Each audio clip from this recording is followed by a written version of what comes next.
Indonesia adalah negara kepulauan terluas ke-14 di dunia dan memiliki 34 provinsi, 416 kabupaten, serta 98 kota. Dengan melihat data statistik negara Indonesia tersebut, lahirlah kebijakan satu peta agar tidak adanya tumbang tindih penggunaan wilayah untuk mengurangi potensi konflik pemanfaatan ruang dalam penggunaan lahan. Kebijakan satu peta merupakan salah satu program prioritas dalam pelaksanaan Nawacita. Nawacita sendiri adalah 9 program perubahan untuk Indonesia. Dengan adanya kebijakan satu peta ini, perencanaan pembangunan, penyediaan infrastruktur, penerbitan izin, dan hak atas tanah dapat mengacu pada data spasial yang akurat. Proses penyusunan satu peta mencakup kegiatan kompilasi, integrasi, dan sinkronisasi informasi geospasial tematik. Kebijakan satu peta seharusnya dapat dijadikan sebagai momentum untuk membenahi kondisi penyelenggaraan informasi geospasial secara struktural, sistematik, dan komprehensif agar Indonesia mampu mengantisipasi berbagai faktor pembangunan yang terkait dengan informasi geospasial global.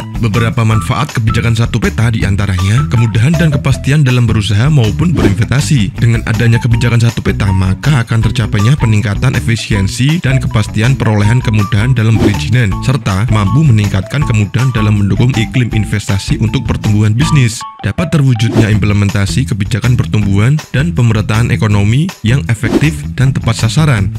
Mendukung percepatan pembangunan infrastruktur dalam percepatan penyediaan kawasan strategis seperti kawasan ekonomi khusus, kawasan industri, dan pusat logistik terpadu. Dan manfaat terakhir dari kebijakan satu peta yaitu mencegah terjadinya konflik pemanfaatan ruang. Masyarakat global menyadari bahwa saat ini informasi geospasial telah mengalami peningkatan secara eksponensial. Bahkan dengan perkembangan sistem satelit dan teknologi internet yang ada dan semakin berkembang pesat, diperkirakan tersedianya informasi geospasial dalam 5-10 tahun mendatang akan semakin jauh meningkat baik secara kualitatif maupun kuantitatif. Peningkatan secara eksponensial informasi geospasial dimanfaatkan untuk menunjang pembangunan dan pelayanan publik yang lebih efektif serta efisien. Sebagai contoh, negara Mesir yang menggunakan informasi tersebut untuk membantu pembangunan ekonomi dan efisiensi dalam pengumpulan pajak. Negara Spanyol untuk mengolah sektor pertanian. Brasil memanfaatkan informasi geospasial untuk mengurangi kriminalitas.